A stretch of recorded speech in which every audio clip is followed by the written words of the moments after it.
Hello students, welcome to affairs cloud. My name is Vikas Rana. Students, हम best of the best current affairs provide करते हैं।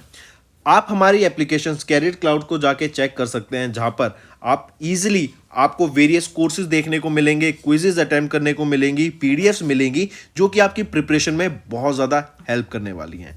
हमारा जो session है, हमारा जो कोर्सेज है, ये क्यों टॉप नॉच रहते हैं?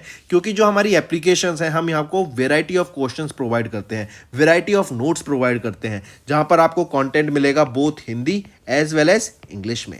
आपको क्या करना है, हमारी एप्लीकेशन को डाउनलोड करना है गूगल ऐप स्टोर से, जो कि आप इजीली कैरियर्स क्लाउड के नाम से सर्च करके डाउनलोड कर सकते हैं। And once you have downloaded, आपको लॉगिन करना पड़ेगा with your Gmail ID. And login करने के बाद आपको हमारी जो भी कोर्सेज हैं वो यहाँ पर आपको सारे देखने को मिलेंगे। जो भी आपको क्विज अटेम्प्ट करनी है वो देखने को मिलेगी। आपको ई बुक्स मिलेंगी, यहाँ पर पाथ मिलेंगे आपको। एंड जैसे मैंने आपको बताया, हम डेली बेसिस पे, वीकली बेसिस पे और मंथली बेसिस पे करंट अफेयर्स अपलोड करते हैं, both in Hindi as well as English language. यहां पर आप देखेंगे जो डेली बेसिस पे आपको नोट्स प्रोवाइड किए जाएंगे, फिर आप YouTube पे वीडियो देख सकते हैं, उसके बाद आप आके इस एप्लीकेशन पे क्विज अटेम्प्ट कर सकते हैं डेली बेसिस पे, जो कि बहुत ज़्यादा हेल्पफुल रहने वाले हैं। सिमिलरली वीकली बेसिस पे भी आप ये करेंगे, जो करंट अफेयर्स हैं उसकी आपको पीडीएफ मिलेगी एंड आप क्विज अटेम्प्ट कर सकते हैं वीकली बेसिस पे भी, जो कि आपकी प्रिपरेशन को एक स्टेप आगे लेके जाएगा। एंड फिर ऐसे ही जो मंथली बेसिस पे आपको 100 क्वेश्चंस की इंपॉर्टेंट पीडीएफ मिलेगी,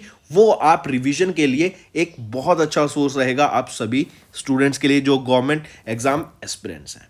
इसी के साथ साथ आप देखेंगे, हम बैंकिंग और इकोनॉमी के करंट अफेयर्स प्रोवाइड करते हैं आपको। हम state wise current affairs provide करते हैं, चाहे वो उत्तराखंड, उत्तर प्रदेश, त्रिपुरा, तेलंगाना, कोई भी स्टेट हो। नॉट जस्ट दिस फ्रेंड्स, इसी के साथ साथ देखेंगे हम आपको टॉपिक वाइज करंट अफेयर्स भी प्रोवाइड करते हैं, और ये टॉपिक्स बहुत ज़्यादा इंपॉर्टेंट होते हैं। टॉपिक्स देखें तो जैसे important days, national affairs, international affairs, sports, defence, science and technology, apps and web portals, name the topic, और आपको उस टॉपिक के यहाँ पे करंट अफेयर्स देखने को मिलेंगे। जो भी गवर्नमेंट स्कीम्स लॉन्च की जाती हैं, जो भी एमओयू साइंस किए जाते हैं, जो भी इंडेक्सेस एंड रिपोर्ट्स आती हैं, वो सारी हमारे द्वारा कवर की जाती हैं, ताकि स्टूडेंट को one of the best experience मिल सके करंट अफेयर्स का, और उनको इधर उधर ढूंढना ना पड़े कंटेंट, जहां पर हम आपको सारा कंटेंट एक ही जगह पे प्रोवाइड। हेलो फ्रेंड्स, तो आज की वीडियो में हम कुछ इंपॉर्टेंट करंट अफेयर्स डिस्कस करेंगे 16 जून के। काफ़ी अच्छा सेशन रहेगा, एंड तक बने रहिएगा। इस वीडियो में हम डिस्कस करेंगे world Elder abuse awareness day के बारे में, ग्लोबल विन डे के बारे में, फिर नर्सिस काउंसिल का एक पोर्टल सेटअप किया गया हिमाचल प्रदेश के द्वारा, देन आपका free rail and river travel के ऊपर बात की गई असम गवर्नमेंट के द्वारा, इंडिया बांग्लादेश के बीच में कुछ प्रोजेक्ट्स डेवलप किए जाए हैं, ओडिशा के एक फेस्टिवल को डिस्कस करेंगे जो कि वीमेनहुड के बारे में रिलेटेड है। चलिए स्टार्ट करते हैं। ये सारी चीज़ें आज की वीडियो की काफ़ी हाईलाइट्स रहेंगी। सबसे पहले आ जाते हैं नेशनल अफेयर्स पर। अभी minister of education Dharmendra Pradhan ji के द्वारा एक प्रोजेक्ट इनॉग्रेट किया गया, वो है project Gajapati to Gabon. I repeat, project Gajapati to Gabon. ये प्रोजेक्ट डेडिकेट किया गया, which is Gabon's first agriculture SEZ project and power transformer. तो ये प्रोजेक्ट गजपति, बेसिकली यहाँ पर ये प्रोजेक्ट किस लिए रिलेटेड है, क्या चीज़ के बारे में हम यहाँ पे बात करेंगे, क्यों ये प्रोजेक्ट लॉन्च किया गया और किसके द्वारा लॉन्च किया गया।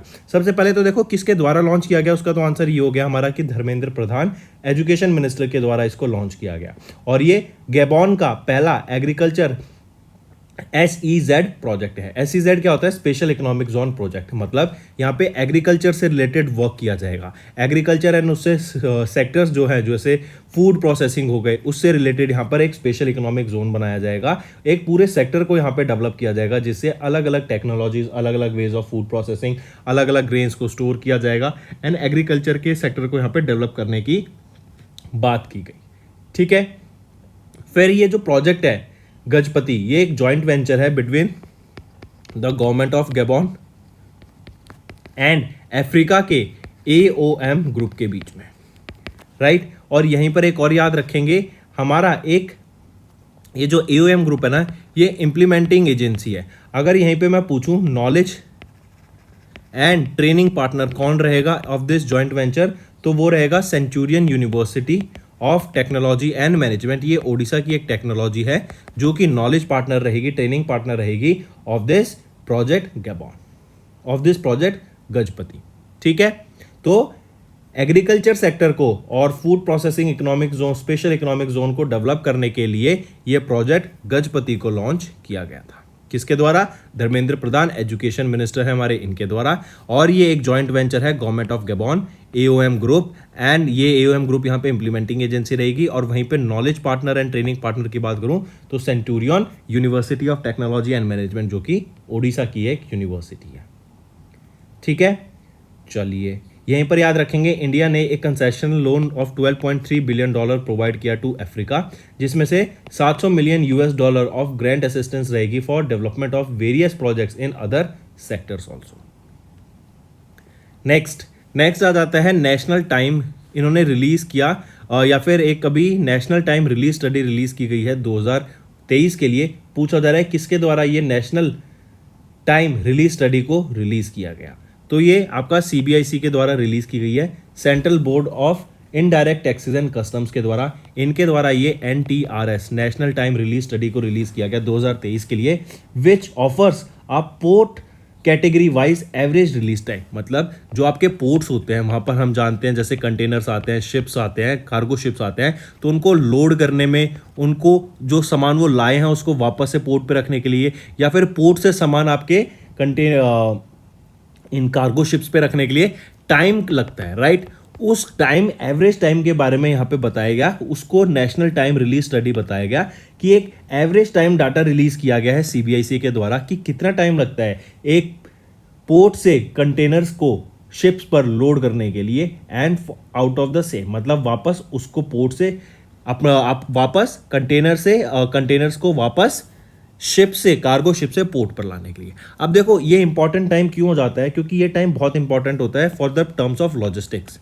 लॉजिस्टिक्स क्या होती है? एक जगह से दूसरी जगह जब वो गुड्स जाता है तो सर्टेन अमाउंट ऑफ टाइम लगता है, राइट। और उसके साथ कुछ कॉस्ट भी एसोसिएटेड होती है। अगर लॉजिस्टिक टाइम बढ़ जाएगा, करेक्ट, तो उससे आप देखेंगे जो कॉस्ट है उस पर भी इफेक्ट पड़ेगा, करेक्ट। तो ऐसे ही आप इसको समझ के चलिए, जो पोर्ट्स होते हैं वहां पर जब हम कार्गो शिप से कोई सामान को ऑफलोड करते हैं तब कुछ टाइम लगता है। अगर वो टाइम हम रिड्यूस कर देते हैं तो वो, अगर टाइम रिड्यूस हो जाएगा तो जो वो पोर्ट है वो भी फिर खाली हो जाएगा, क्योंकि कार्गो शिप वहां से चला जाएगा। और अगर पोर्ट खाली हो जाता है तो उसकी जगह कोई आपका दूसरा कार्गो शिप यूज किया जा सकता है। दैट मीन्स टाइम सेव किया जाएगा, तो जो हमारा अमाउंट ऑफ कंटेनर को हम लोड ऑफ कर सकते हैं, जो एक्सपोर्ट कर सकते हैं, उसका ड्यूरेशन भी बढ़ा सकते हैं, करेक्ट।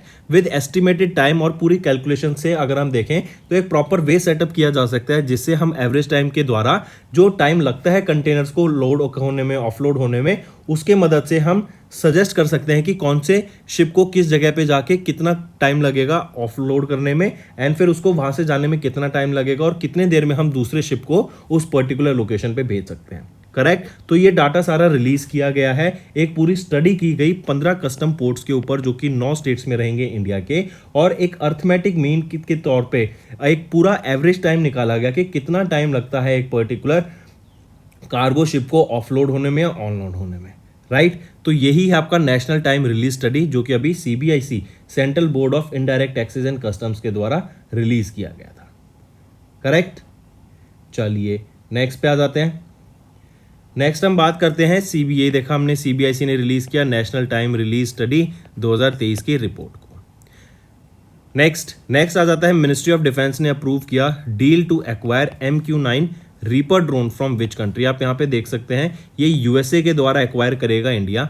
ये है आपका रीपर ड्रोन, करेक्ट। ये आपका एक ड्रोन है, तो हम इसको कह सकते हैं अनमैन्ड एरियल व्हीकल है ये आपका, राइट। और ये जो आपका MQ-9 रीपर है, इसी को प्रेडेटर B भी बोला जाता है। और इंडिया की कौन सी फोर्स ये इसको एक्वायर कर रही है, प्रोक्योर करेगी USA से, तो इंडियन नेवी इस रीपर ड्रोन को प्रोक्योर करेगी, ताकि जो हमारा एरिया है उस पर सर्वेलेंस करने में हमें ईजी हो सके। एंड यहीं पर आप देखेंगे 15 ड्रोन्स को एक्वायर किया जाएगा, प्रोक्योर किया जाएगा by Indian navy from United states of America, ठीक है।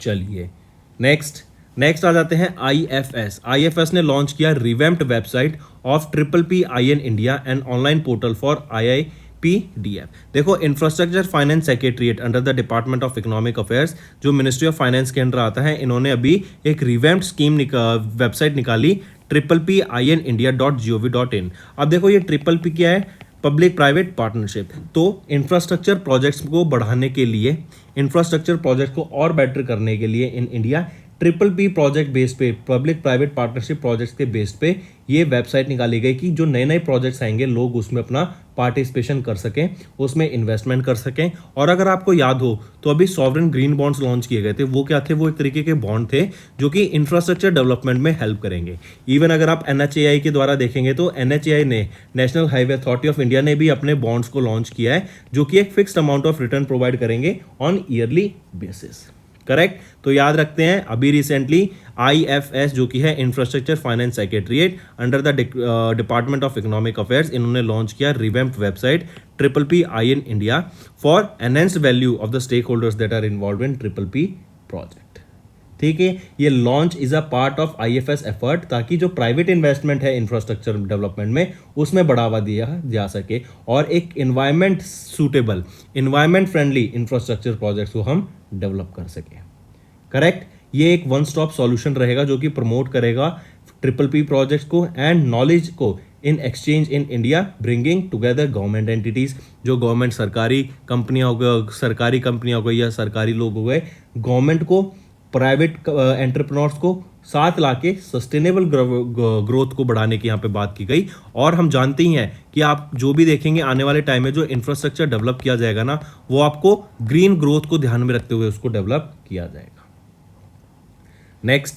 नेक्स्ट है ministry of electronics information and technology. इन्होंने जॉइन हैंड किया किस कंपनी के साथ? To enhance G20 stay safe online campaign को। अब देखो इंडिया के पास प्रेसिडेंसी है, सबसे पहली चीज तो ये याद रखेंगे 1 दिसंबर 2022 से लेके 30 नवंबर 2023 तक इंडिया के पास प्रेसिडेंसी रहेगी। वसुधैव कुटुंबकम यहाँ पे थीम रहेगी। करेक्ट? तो अभी रिसेंटली गूगल ने ministry of electronics information and technology के साथ टाई अप करा ताकि एक G20 stay safe online campaign जो कि एक साइबर सिक्योरिटी ऑनलाइन कैंपेन है उसको लॉन्च किया जा सके।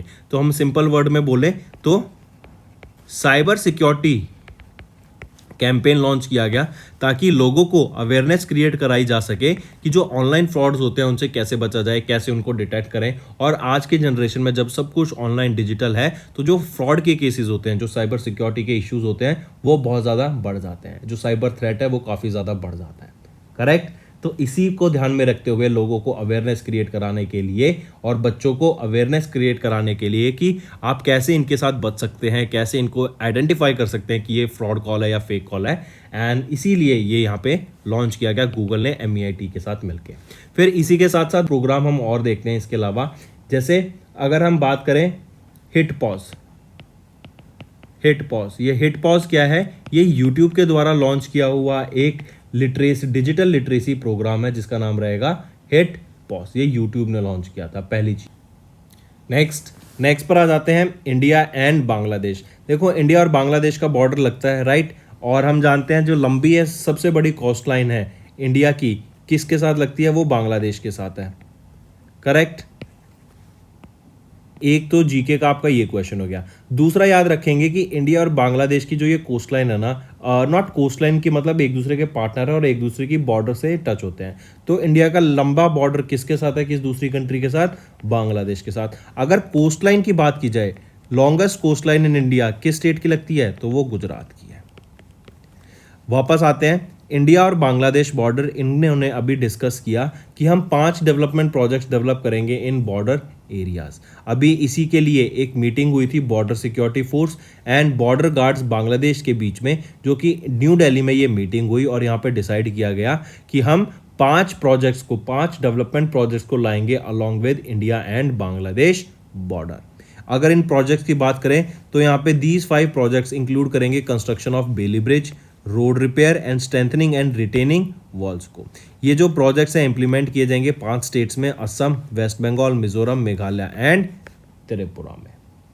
राइट? नेक्स्ट, राजा प्रभा ये एक फेस्टिवल है, किस स्टेट में ऑब्जर्व किया जाता है? तो हम राजा प्रभा को उड़ीसा में ऑब्जर्व करते हैं। ठीक है? राजा प्रभा ये 2023 में इस बार ऑब्जर्व किया गया था ड्यूरिंग द मंथ ऑफ असाधा। ये आपका कब से कब तक था? 14 से लेके 16 जून के बीच में हमने 2023 में इसको ऑब्जर्व किया है। एंड ड्यूरिंग दिस फेस्टिवल राजा प्रभा, याद रखेंगे जो वीमेन होती है ना, ये आप ये समझिए, ये वीमेन जो मेंस्ट्रुएटिंग वीमेन होती है ना, उनके लिए ये वर्ड यूज किया जाता है। Raja is the short hand word for Rajaswala which means menstruating women, और ये जो फेस्टिवल है ये वीमेनहुड को सेलिब्रेट करने के लिए ऑब्जर्व किया जाता है, राइट। वीमेनहुड को सेलिब्रेट करने के लिए ऑब्जर्व किया जाता है। अर्थ एंड सेलिब्रेटिंग वीमेनहुड ये आपका फेस्टिवल रहता है। फिर आप ये देखेंगे वीमेन ड्यूरिंग दिस फेस्टिवल एक ऐसे झूले पे, आर्टिफिशियल झूले पे अपना पूरा टाइम व्यतीत करती हैं, इधर इस पे झूलती रहती हैं, राइट। तो ये है आपका राजा प्रभा उड़ीसा का फेस्टिवल है। 3 डे लॉन्ग ये आपका फेस्टिवल रहेगा, 14 से 16 जून ऑब्जर्व किया गया and it is for honouring earth and celebrating womanhood and this festival also marks the beginning of the monsoon, correct. चलिए नेक्स्ट पे आते हैं इंटरनेशनल अफेयर्स। अभी यूनाइटेड नेशन जनरल असेंबली के द्वारा एक रेजोल्यूशन अडॉप्ट किया गया जो कि इंट्रोड्यूस किया गया था इंडिया के द्वारा, ताकि एक वॉल ऑफ फेम सेटअप की जा सके for the fallen peacekeepers. India के द्वारा या फिर पूरे वर्ल्ड के द्वारा हम जानते हैं पीस कीपर्स होते हैं जो लोग पूरी दुनिया में पीस फैलाने के लिए अलग अलग मिशंस पे जाते हैं, करेक्ट। तो ऐसे लोग जिनके डेथ हो गई during this UN peace keeping missions, उनके लिए एक वॉल इस्टेब्लिश करने की बात की गई, एक मेमोरियल वॉल जो कि ऑनर करेगी फॉलन पीस कीपर्स को, करेक्ट। और ये रेजोल्यूशन किसके द्वारा प्रपोज किया गया? इंडिया के द्वारा प्रपोज किया गया था और इस रेजोल्यूशन को पास कर दिया गया है विद नियरली 190 मेंबर्स ने इसके सपोर्ट में अभी वोट किया, करेक्ट। और ये जो अमाउंट इसको जैसे वॉल सेटअप की जाएगी उसके लिए जो खर्चा लगेगा वो फंड किया जाएगा by voluntary contributions by various nations के द्वारा, करेक्ट। फिर इसी के साथ साथ याद रखेंगे इंडिया ने अभी अगर हम बात करें कुछ 6000 military police and personnel deployed in Central African Republic, Cyprus, Democratic Republic of Congo, Lebanon, Middle East, Western Sahara India, यहाँ पर 6000 से भी ज़्यादा आप देखेंगे इंडिया ने अपनी मिलिट्री यूनिट्स को प्रोवाइड किया टू यूनाइटेड नेशन, जो कि फर्दर इन जगह पे पोस्ट किए गए। फिर इसी के साथ याद रखेंगे इंडिया 3rd लार्जेस्ट कॉन्ट्रीब्यूटर आ जाता है in terms of uniform personnel का कंट्रीब्यूशन करने के लिए to the UN peacekeeping. Next पर आते हैं इंडिया ओवरटेक कर लेगा चाइना को in oil demand growth by 2027। देखो ऑयल की रिक्वायरमेंट कब होती है? जब हम प्रोडक्शन बढ़ाते हैं, राइट। या फिर हम कोई प्रोजेक्ट लाए हैं, उस प्रोजेक्ट को डेवलप करने के लिए हमें इलेक्ट्रिसिटी या फिर पावर की डिमांड होगी जो कि ऑयल से पूरी होती है। तो हम चाइना को जानते हैं कि चाइना को हम फैक्ट्री ऑफ द वर्ल्ड कहते हैं, राइट। और इंडिया का भी अगर हम सिनेरियो लेके चले तो इंडिया अब मैन्युफैक्चरिंग पे काफ़ी ज़्यादा ध्यान दे रहा है एंड इंडिया में मैन्युफैक्चरिंग पे काफ़ी ज़्यादा ग्रोथ देखने को मिल रही है।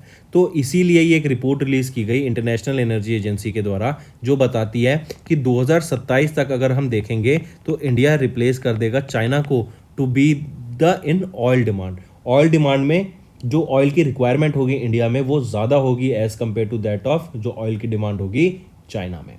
अगर हम ये डाटा देखें तो जो इंपोर्ट है इंडिया के ऑयल का ड्यूरिंग द वॉर, जो अभी रशिया यूक्रेन की वॉर हुई उसके बाद से हम देखेंगे हमारा ऑयल का जो कंजप्शन है वो भी बढ़ गया है। हम ऑयल ज़्यादा इंपोर्ट कर रहे हैं एज वेल एज रशिया से ऑयल लेके हम उसको महंगे रेट पे कहाँ बेच रहे हैं? यूएस या फिर यूरोपियन नेशंस को। इससे India as a middle man का काम करता है और यहाँ पर हम देखते हैं इससे इंडिया का भी फायदा होता है। इंडिया को चीप में ऑयल मिल जाता है और फिर कुछ एक्स्ट्रा हमारा मनी जनरेट हो जाता है by selling it to these nations, क्योंकि डायरेक्टली तो ले नहीं सकते यूएस और यूरोप रशिया से क्योंकि उन्होंने सैंक्शन लगा दिए हैं, तो ये इनडायरेक्ट चैनल से इंडिया से परचेज कर रहे हैं। इवन अगर आपने याद हो तो अभी सऊदीज के द्वारा 1 मिलियन पर बैरल पर डे का जो कट है वो अनाउंस कर दिया कि 1 जुलाई से हम 1 million barrel per day oil कम प्रोड्यूस करेंगे। एज वेल एज ये जो कट्स हैं ये कोई स्टैग्नेंट कट्स नहीं है, फ्यूचर में आप और ज़्यादा कट यहाँ पर देखने को मिल सकते हैं, करेक्ट। सो वापस आते हैं, अगर हम ये डाटा देखें तो सबसे ज़्यादा ऑयल कहाँ पे कंज्यूम किया जाता है? यूएसए में। फिर सेकंड पोजीशन पे आ जाता है चाइना और फिर आ जाता है इंडिया। एंड अब न्यूज़ है कि 2027 तक इंडिया रिप्लेस कर देगा चाइना को to beat the oil demand, correct. चलिए नेक्स्ट पे आते हैं, किस ऑर्गेनाइजेशन ने लॉन्च किया first road safety project Bangladesh में? हम बात कर रहे हैं रोड सेफ्टी प्रोजेक्ट्स। अच्छा, इस क्वेश्चन से पहले अगर आप मेरे को बताओ किस स्टेट के द्वारा राइट टू वॉक को इंप्लीमेंट किया गया? राइट टू वॉक वो कौन सी स्टेट है? वो है हमारी पंजाब स्टेट। रीज़न क्या था कि जो लोग की एक्सीडेंट में डेथ हो जाती है रोड पे चलते हुए, उन ऐसे पेडेस्ट्रियंस की बेसिकली सेफ्टी के लिए एक proper side walk, pedestrian walk और साइकिल पाथ को डेवलप किया जाए और फॉर द सेम जो भी रोड्स डेवलपमेंट अथॉरिटी है पंजाब स्टेट में, उनको यहाँ पर गाइडेंस दी गई है कि रोड के साथ साथ पेडेस्ट्रियन वॉक भी बनेगा as well as cycle path भी बनाया जाएगा ताकि लोगों को यहाँ पे परेशानी ना हो और उनके मोटर व्हीकल से तो एक्सीडेंट ना हो पेडेस्ट्रियंस के, राइट। तो राइट टू वॉक कहाँ पर? पंजाब में। वापस आते हैं, क्वेश्चन पूछा जा रहा है कि किस ऑर्गेनाइजेशन ने लॉन्च किया पहला रोड सेफ्टी प्रोजेक्ट बांग्लादेश में, तो वो कौन सा रहेगा आपका ऑर्गेनाइजेशन? वो है world bank, correct. World bank यहाँ पर रोड सेफ्टी प्रोजेक्ट को डेवलप करने की बात कर रहा है और उनका ये वर्ल्ड बैंक का पहला रोड सेफ्टी प्रोजेक्ट होगा साउथ एशियन कंट्रीज में और वो बांग्लादेश है, ठीक है। फिर यहीं पे देख सकते हैं आपकी इन्होंने लॉन्च किया वर्ल्ड बैंक ने पहला road safety project south Asia में, जो कि $358 मिलियन फाइनेंसिंग एग्रीमेंट है इन ढाका, और ढाका कहाँ की कैपिटल रहेगी? बांग्लादेश की ये कैपिटल रहेगी, करेक्ट। चलिए नेक्स्ट आ जाते हैं banking and finance. Direct question आएगा कि अभी recently smart wealth advantage growth power plan ये किसके द्वारा लॉन्च किया गया? तो मैक्स लाइफ इंश्योरेंस के द्वारा ये आपका एक लाइफ इंश्योरेंस सेविंग प्लान को लॉन्च किया गया है, correct. Next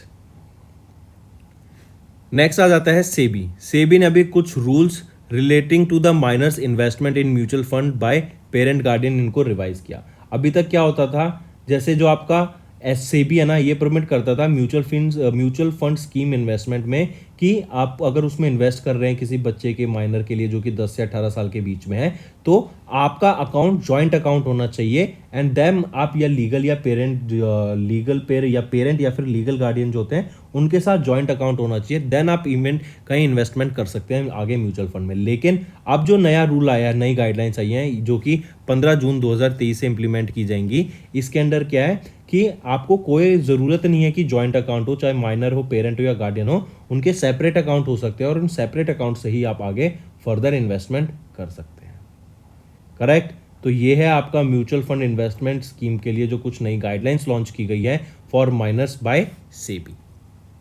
next economy and business के ऊपर आते हैं। अभी टाटा स्टील ने एक एमओयू साइन किया जर्मनी की एसएमएस ग्रुप के साथ to cut carbon emissions. Carbon emissions को खत्म करने के लिए एक इजी मेल्ट नाम की एक नई टेक्नोलॉजी लॉन्च की गई है, electric assisted syngas smelter. इस टेक्नोलॉजी से क्या होगा कि जो कार्बन डाइऑक्साइड एटमॉस्फेयर में रिलीज की जाती है ना, उसमें हमें 50% तक का रिडक्शन देखने को मिलेगा। 50% कार्बन डाइऑक्साइड का रिडक्शन हमें देखने को मिलेगा फ्रॉम दिस ब्लास्ट फर्नेस जो कि है easy melt electric assisted syngas smelter, जो कि डेवलप की जाएगी एसएमएस ग्रुप के तहत, ठीक है। और यहीं पर याद रखेंगे टाटा स्टील ने भी एक टारगेट सेटअप किया है कि 2045 तक हम कार्बन न्यूट्रल बन जाएंगे।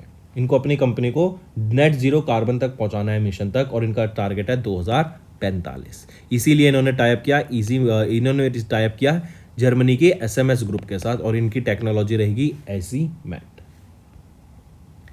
नेक्स्ट अवार्ड्स एंड रिकॉग्निशंस पे आ जाते हैं। अभी इंग्लैंड के ऑलराउंडर मोइन अली, इनको अवार्ड किया गया, ऑनर किया गया इनको order of the British Empire से। काफ़ी इंपॉर्टेंट अवार्ड है और मोइन अली ये इंग्लैंड के लिए खेलते आ रहे हैं, करेक्ट।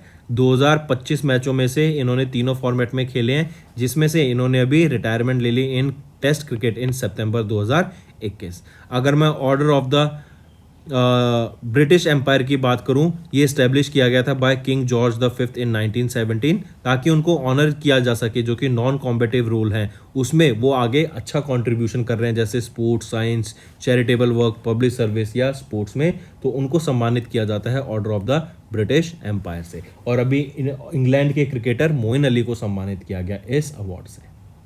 नेक्स्ट आ जाता है एक्विजिशन एंड काउंसिल। अभी recently CDSL 4.54% stake in CDSL को सेल किया गया by BSE for 468 crore rupees. Directly याद रखेंगे 468 करोड़ रुपीस के लिए BSE ने 4.54% स्टेक को सेल कर दिया in CDSL। According to SEBI norm, जो डिपॉजिटरी होती है एक stock exchange that can not have more than 24% stake in a company, इसीलिए उन्होंने 4.54% स्टेक को सेल किया BSE ने in CDSL for 468 crore rupees. Next book की बात करते हैं, अ लाइफ वेल स्पेंट। ये बुक को ऑथर किया गया है सतीश चंद्रा के द्वारा, जो कि कवर करता है 4 decades he served as the Indian IFS from 1965 to 2005, correct. और इन्होंने ही अपनी जर्नी के बारे में यहाँ पे बताया of an IFS officer, Indian foreign service officer. ये सतीश चंद्र जी, इन्होंने 1965 में आईएफएस को ज्वाइन किया था। ये इंडियन एम्बेसडर टू फिलीपींस रह चुके हैं and its permanent representative to UN office in Geneva, Switzerland, correct. And its high commissioner to Pakistan. तो काफ़ी पोस्ट इन्होंने फॉरेन डेलीगेशन की इन्होंने हेल्प की है और इसी के ऊपर इन्होंने अपनी लाइफ के ऊपर एक बुक लिखी, a life well spent. Next आ जाता है ग्लोबल विंड डे। कब ऑब्जर्व करते हैं ग्लोबल विंड डे को? 15 जून को हम ऑब्जर्व करते हैं ग्लोबल विंड डे। और विंड हमारा एक रिन्यूएबल सोर्स ऑफ एनर्जी है, इसको प्रमोट करने के लिए, इसके बारे में अवेयरनेस क्रिएट कराने के लिए ये डे हम ऑब्जर्व करते हैं ग्लोबल विंड डे, करेक्ट। और ग्लोबल विंड एनर्जी काउंसिल के द्वारा ये डे ऑब्जर्व किया जाता है। 2015 में इस्टेब्लिश की गई थी ये। जॉनथन कोल यहाँ पे चेयरमैन रहेंगे, सीईओ रहेंगी बेन बैकवेल एंड ब्रुसेल्स बेल्जियम में इनका हेडक्वार्टर रहेगा ग्लोबल विंड एनर्जी काउंसिल का। नेक्स्ट एशियन डेंगू डे कब ऑब्जर्व करते हैं? 15 जून को हम एशियन डेंगू डे ऑब्जर्व करते हैं। And Asian dengue day basically observe किया जाता है जो ये डिजीज़ है इसके बारे में अवेयरनेस क्रिएट कराई जा सके ताकि इससे बच सकें, और जो पानी को हम स्टोर करके रखते हैं उसको ना स्टोर किया जाए, उसके बारे में कैसे प्रिवेंट कर सकते हैं उसके लिए यहाँ पे बात किया जाता है। अब जैसे एशियन आ गया तो बेसिकली जो ट्रॉपिकल एंड सब ट्रॉपिकल एरियाज हो गए साउथ एशिया के, पैसिफिक आइलैंड के, वहाँ पर जो डेंगू बढ़ जाता है क्योंकि बारिश होती है, ट्रॉपिकल एरिया है, बारिश ज़्यादा होगी, पानी स्टोर होगा तो डेंगू बढ़ेगा। तो ऐसी जगह पे अवेयरनेस क्रिएट की जाती है कि कैसे हम डेंगू से बचें। फिर इसी के लिए एक थीम याद रखेंगे एशियन डेंगू डे की, वो है Asians commitment to fight against dengue. पहली बार कब ऑब्जर्व किया गया था एशियन डेंगू डे? 2011 में ऑब्जर्व किया गया था। Next world Elder abuse awareness day कब ऑब्जर्व किया जाता है? 15 जून को हम ऑब्जर्व करते हैं to create awareness about the abuse and neglect of older parents. Older parents को जो लोग अब्यूज़ करते हैं, उनको निग्लेक्ट कर देते हैं, ठीक है, उनको घर से भी निकाल देते हैं इवन, तो ऐसे लोगों को ऐसे अवेयरनेस क्रिएट कराने के लिए कि हमें अपने जो एल्डर पेरेंट्स हैं उनकी रिस्पेक्ट करनी चाहिए, उनको साथ बनना चाहिए, जैसे कहते हैं ना अंधे की लाठी बनना चाहिए, उनका सहारा बनना चाहिए, ना कि उनको आप घर से निकाल दें या फिर आप उनको डिसरिस्पेक्ट करें ओल्ड एज में, करेक्ट। तो हम ये डे कब ऑब्जर्व करते हैं? 15 जून को ये डे ऑब्जर्व करा जाता है। पहली बार कब ऑब्जर्व किया गया था? 2012 में इस डे को पहली बार ऑब्जर्व किया गया था। नेक्स्ट आ जाते हैं असम गवर्नमेंट पर। इन्होंने अभी एक एमओयू साइन किया एनएफआर एंड एनआरएल के साथ ताकि hassle free rail and river travel हो सके। आई रिपीट, असम गवर्नमेंट की हम बात कर रहे हैं एंड टूरिज्म को प्रमोट करने के लिए, ताकि एक तो टूरिज्म बढ़ सके और एक जगह से दूसरी जगह जो ट्रैवल है वो हैसल फ्री हो सके। इसीलिए असम गवर्नमेंट ने अभी एमओयू साइन किया है एनएफआर, जो कि है northern frontier railway and Numaligarh refinery limited NRL के साथ, ताकि जो आपका नॉर्दर्न फ्रंटियर रेलवे इसके लिए तो रेलवे हो गया, और आपका रिफाइनरी लिमिटेड जो नुमालीगढ़ रिफाइनरी लिमिटेड ये हो गया आपका रिवर ट्रैवल। तो both rail and river travel के लिए असम गवर्नमेंट ने एक एमओयू साइन किया, हैसल फ्री हो सके, लोगों को कन्वीनियंट हो सके और आपका जो ट्रैवल है वो हो सके, मतलब कनेक्शन बढ़ सके, एक जगह से दूसरी जगह के बीच में ट्रैवल होगा तो ट्रेड बढ़ेगा, राइट। लोगों की आवाजाही होगी एक जगह से दूसरी जगह तो ट्रेड अपने आप डेवलप किया जाएगा, राइट। चलिए ध्यान रखेंगे इसको। फिर नेक्स्ट आ जाता है हिमाचल प्रदेश। हिमाचल प्रदेश के चीफ मिनिस्टर सुखविंदर सिंह सुक्खू, इन्होंने लॉन्च किया एक online portal for nurse council. Nurses registration के लिए अभी एक Himachal Pradesh nurses registration council ये एक पोर्टल लॉन्च किया गया, जिसका मेन एम रहेगा नर्सिस को with primary registration and renewable services provide कराना, with no objection certificate provide कराना, एडिशनल क्वालिफिकेशन के जो अपडेट्स होते हैं वो लाना, जो भी एडिशनल क्वालिफिकेशन होती हैं, जैसे मान लो आपने अलग से कोई डिप्लोमा किया या आपने कोई कोर्स किया रिलेटेड टू दिस फील्ड, वो प्रोवाइड कराना या उससे रिलेटेड इन्फॉर्मेशन प्रोवाइड कराना। फिर foreign verification, online migration, transfer of registration, ये सारी फैसिलिटीज प्रोवाइड की जाएंगी on this online Himachal Pradesh nurse registration council के पोर्टल पर, जो कि हिमाचल प्रदेश के सुखविंदर सिंह सुक्खू जो कि चीफ मिनिस्टर हैं इनके द्वारा लॉन्च किया गया, ठीक है। चलिए तो दोस्तों ये था हमारा आज का इंपॉर्टेंट सेशन। आई होप आपको सेशन पसंद आया। अब आ जाते हैं क्विक रिवीजन पर। एमएसडीई मिनिस्टर धर्मेंद्र प्रधान ने लॉन्च किया प्रोजेक्ट गजपति टू गैबॉन। यह गैबॉन का पहला एग्रीकल्चर एसईजी प्रोजेक्ट रहेगा। सीबीआईसी ने रिलीज किया national time release study 2023 report को। मिनिस्ट्री ऑफ डिफेंस ने अप्रूव किया deal to acquire MQ-9 reaper drone from USA. IFS ने लॉन्च किया revamped website of PPPIN India and online portal for IIPDF। Google MeitY इन्होंने hands join किए to enhance G20 stay safe online campaign. India और Bangladesh border ने 5 development projects launch किए in border areas. Raja Parba festival Odisha में observe किया जाता है to celebrate womanhood and earth. UNGA ने अडॉप्ट किया resolution to introduce by India to honour fallen peacekeepers. India to overtake China in the oil demand growth by 2027। IEA OMR जून 2023 की report रहेगी। Then Bangladesh, world bank ने अभी एक या फिर हम बोलें वर्ल्ड बैंक ने लॉन्च किया पहला road safety project in south Asia. कहाँ पर? बांग्लादेश में। देन मैक्स लाइफ इंश्योरेंस ने लॉन्च किया non linked life insurance saving plan जो कि है smart wealth advantage growth power plan. SEBI ने रिवाइज किया rules relating to miners investment जो कि 10 से 18 साल के लिए जो म्यूचुअल फंड में इन्वेस्टमेंट कर सकते हैं उसके लिए यहाँ पे गाइडलाइंस लॉन्च की। देन टाटा स्टील ने साइन किया एक MOU जर्मनी के SMS ग्रुप के साथ to cut carbon emissions. England all-rounder Moeen Ali इनको अवार्ड किया गया order of the British Empire से। 4.54% स्टेक की बात करें in CDSL sold by BSE for 468 crore rupees. फिर एक बुक याद रखेंगे अ लाइफ वेल स्पेंट। ये बुक ऑथर की गई है एक IFS ऑफिसर के द्वारा। उन्होंने अपनी 4 डेकेड की जो जर्नी है उसमें उसको यहाँ पर दर्शाया है। देन ग्लोबल वार्मिंग डे 15 जून को, एशियन डेंगू डे 15 जून को, world Elder abuse awareness day 15 जून को और असम गवर्नमेंट ने एक MOU साइन किया NFR एंड NRL के साथ for hassle free rail and river travel. और हिमाचल प्रदेश ने कमेंस किया एक online portal of nurses council. तो दोस्तों ये थे हमारे रिवीजन करंट अफेयर्स आज के आज के रिवीजन करंट अफेयर्स। अब कुछ पुराने डेज के रिवीजन करंट अफेयर्स देखें। जैसे मध्य प्रदेश के चीफ मिनिस्टर ने लॉन्च किया मुख्यमंत्री लाडली बहना योजना का फंड ट्रांसफर। ये 1000 रुपये हर महीना ट्रांसफर किए जाएंगे टू वीमेन और यही बढ़ के 3000 रुपये पर महीने करने की बात भी की गई। Next world blood donor day कब ऑब्जर्व किया जाता है? 14 जून को ऑब्जर्व करते हैं। थीम रहेगी give blood give plasma share life share often.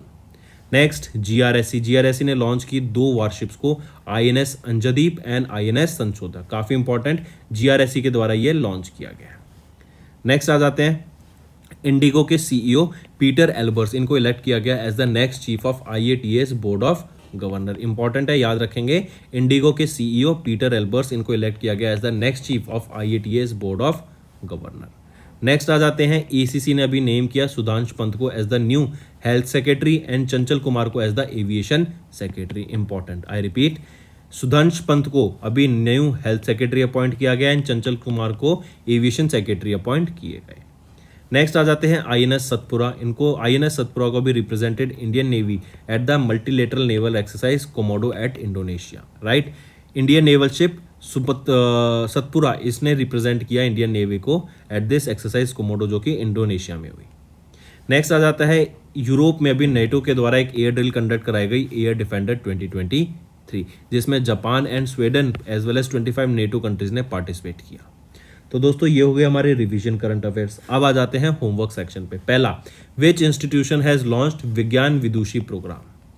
Next, India held a meeting of joint committee of the comprehensive economic partnership agreement किस कंट्री के साथ। तीसरा, एक्सरसाइज जिकेवरिन, ये एक जॉइंट मिलिट्री एक्सरसाइज है बिटवीन इंडिया एंड किस कंट्री के।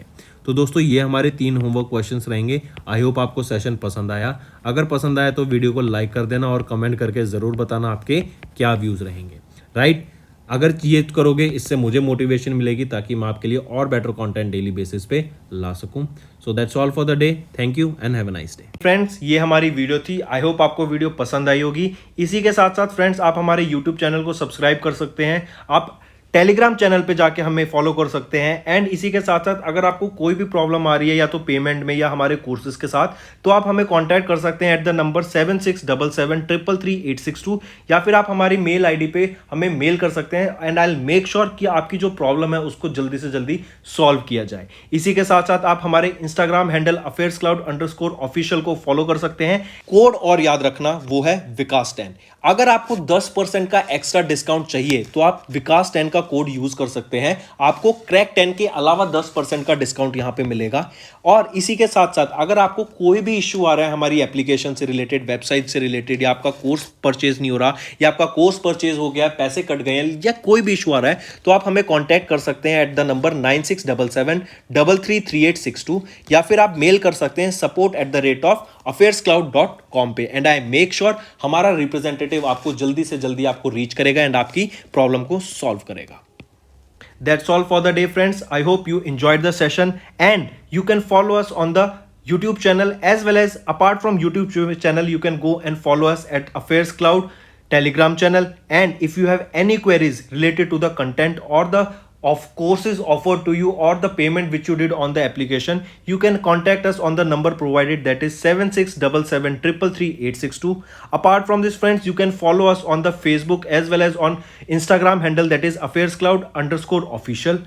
In the end, friends, if you use a code that is Vikas10, you will be getting an additional extra 10% discount by using this code Vikas10. Also, if you have any problem regarding the course purchase, any problem regarding to our application, you can contact us on the mobile number, that is 9677333862. And if you want to mail us, you can also mail us on support@affairscloud.com. And I assure you that our representative from us will be contacting you soon and resolving your issue.